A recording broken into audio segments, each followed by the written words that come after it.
Olá, eu sou a Camila da Infinity Cidadania e trago aqui para você mais um vídeo esclarecedor.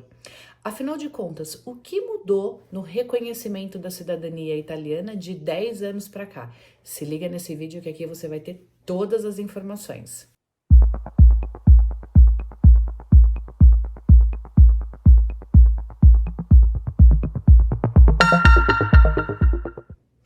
Vamos lá, vamos entender o que mudou no reconhecimento da cidadania italiana de 10 anos para cá. O fato é que o reconhecimento da cidadania italiana nunca esteve tão presente em nossas vidas. Antigamente, quando a gente pensava em cidadania italiana, eram poucas as pessoas que corriam atrás desse direito, eram poucas as pessoas que tinham a visão de que o reconhecimento da cidadania era de fato um direito, e um direito que poderia abrir inúmeras portas de oportunidade, de possibilidades, de opção para os filhos. Então era algo que não era tão disseminado, não era algo que era tão conhecido. Porém, agora, na atualidade, a cidadania italiana é um assunto muito comentado, é um direito que as pessoas de fato entenderam o benefício de usufruir desse direito, dessa herança tão especial que os antepassados nos deixaram. Só que de 10 anos para cá, esse reconhecimento, esse processo de reconhecimento da cidadania, ele veio sofrendo algumas alterações. Então, diversas vezes eu recebo aqui pessoas, converso com pessoas que falam para mim assim: "Ah, Camila, o meu parente, o meu tio, a minha mãe reconheceu a cidadania 10 anos atrás. Eu tenho essa documentação, posso utilizar, não posso utilizar, como tá, como eu faço, enfim." E o que eu tento passar para todas essas pessoas é que de 10 anos para cá, a gente teve sim uma série, não de modificações, mas uma série de exigências um pouco mais acirradas, né, com relação à documentação e à apresentação do vínculo de iuris sanguinis, né, desse antepassado até aqui. A primeira coisa que eu acho que foi uma mudança drástica desses 10 anos para cá foi justamente a naturalização do cônjuge. Então, antes, né, quando você reconhecia a sua cidadania, você poderia solicitar aí o reconhecimento da cidadania para o seu cônjuge sem o menor problema. A única coisa que você precisaria cumprir eram os requisitos de tempo de matrimônio, e se você tivesse filhos, esse tempo ele caía, né? Ele diminuía. E até que em 2017, dezembro de 2017, a gente teve uma alteração na lei de concessão de naturalização para o cônjuge. E hoje, para que você ingresse com o pedido de naturalização do seu cônjuge, há necessidade que ele faça uma prova do idioma italiano, alcançando a proficiência B1. Esse processo, né, para quem reside fora da Itália, ele pode ser feito no consulado, diretamente no site do consulado, né, não no consulado propriamente, mas no site do consulado. Lá tem todas as informações de como você deve fazer, que documentação você deve apresentar do seu cônjuge, como que você apresenta essa certificação de comprovação do atingimento da nota, da prova de proficiência. Então lá vai ter todas as informações. Então quem mora fora da Itália vai fazer esse processo ali dentro do site do consulado, através do FastIT, através do Prenotame também, que você tem, né, que tem acesso. Lá tem todas as informações e todas as instruções. Para quem reside dentro da Itália, você vai ter que fazer esse processo junto ao teu comune de residência e também ao site do Ministério do Interno. Então tem essa diferença. Quem solicita isso através do sistema, né, do que está lá dentro do consulado, tem um tempo maior que a Itália vai demorar, né, para reconhecer a naturalização do cônjuge. E quem mora na Itália, automaticamente o tempo de reconhecimento ele é um pouco menor, tá? Mas não há, vou dizer para você que não há uma grande diferença. A gente deve estar falando aí de aproximadamente 2 anos, tá? Não é algo, né, que a gente está falando aí para mais de 10 anos, não.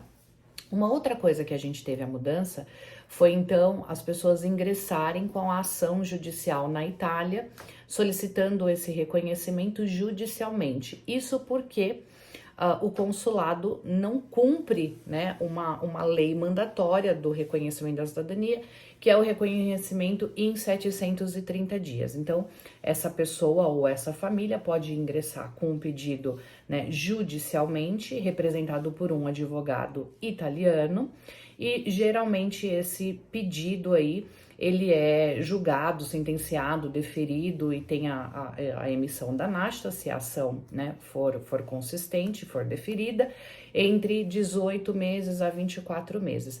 Obviamente, esse prazo ele vai mudar de província para província. Por quê? Até o ano passado, quando você ingressava com essa ação judicial, a gente fazia isso por Roma. Mas aí Roma, né, esgotou a sua capacidade máxima para o recebimento dessas ações.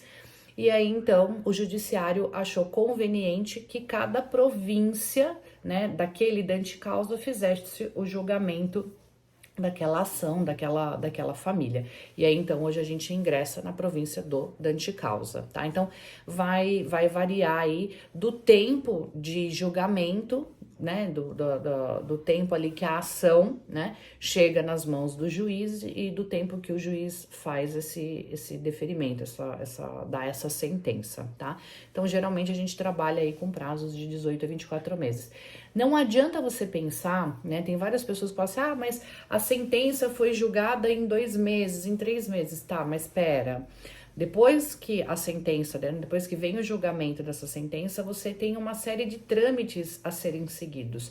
Um desses trâmites é justamente o comune fazer a transcrição dessa documentação que foi apresentada.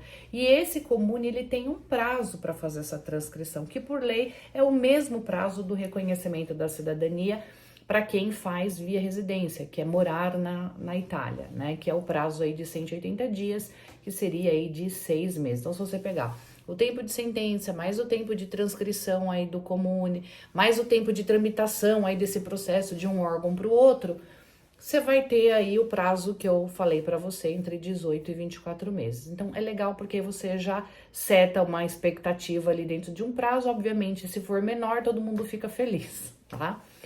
Uma outra questão também é que até então não se exigia a retificação detalhada dessa documentação. Então, hoje isso é exigido, tá? Então, até mesmo os abrasileiramento de nomes, é importante que você faça essa correção. Por quê? Porque quando essa ação chega no juiz, ou quando essa documentação chega no comune, ela já está toda correta, ela já está toda certinha e não há dúvida quanto à legitimação daquela linha sanguínea. Então, isso é importante. Então, isso ficou mais criterioso no passar desses anos. Outra coisa que mudou também, né? Às vezes você pode ouvir pessoas que falam assim, ah, mas quando eu fui reconhecer a minha cidadania italiana na Itália, eu fiquei lá 20 dias, eu fiquei lá 25 dias, eu fiquei lá 30 dias. Esse prazo até 10 anos atrás, ele não era um prazo que era levado tão a sério. Então, se o comune, né, fazia tudo muito rapidinho, né, reconhecia a cidadania, emitia lá a carteira de identidade, né, que é o ID, né, emitia passaporte rapidinho, essa pessoa ia embora, né? Hoje não, hoje existem regras para essa residência ser, né, confirmada como de fato uma residência na Itália. Então tem o prazo que o Vigili tem que passar para confirmar que é a sua residência mesmo. Tem o tempo mínimo que você tem que ficar na Itália para que aquela residência se comprove como uma residência. Tem a metragem que precisa ser respeitada, que é a metragem de individualidade, né, da pessoa dentro daquele imóvel que ela tá fazendo a residência. Então tem uma série aí de regrinhas e premissas que quem tá fazendo o processo tem que se atentar, independente se tá fazendo o processo sozinho ou se tá fazendo o processo com uma assessoria. E se esse processo, né, você optou em fazer com uma assessoria, as informações elas têm que ser passadas, né, de forma muito clara, muito transparente, né? O que é cobrado, quais são as taxas que você vai ter que pagar nos órgãos italianos, o que é gratuito, né? O que você vai ter que apresentar, como você vai ter que apresentar, quais são os prazos, como funciona uma residência. Então, ou seja, essas informações e essas regras, elas acabaram ficando sim mais exigentes, tá? E com relação à documentação, no passado é sabido também que houve muita falsificação de documentação, teve muita cidadania cancelada. Então, esse também foi um dos motivos, né, dos órgãos públicos italianos hoje ficarem tão em cima, né, do processo não ser tão rápido, porque precisa ocorrer a validação disso, precisa ocorrer a formalização, e isso é importante tanto para eles quanto para você, para o seu processo, tá? Que é uma informação que é pouco dita, mas mesmo que você já tenha a sua cidadania italiana reconhecida, desde que não seja por via judicial, mas sim por residência, você, qualquer tipo de coisa estranha que tenha no seu processo, você pode sim ter a sua cidadania cancelada. E dependendo do motivo pelo qual essa cidadania foi cancelada, você pode inclusive responder um processo crime na Itália. E não só você, como se tiver uma assessoria também envolvida na sua prática, ela também corre um sério risco de responder esse processo como corréu. Então é importante que esse processo seja feito de forma muito transparente, muito claro, seguindo todas as regras para que ninguém tenha problema.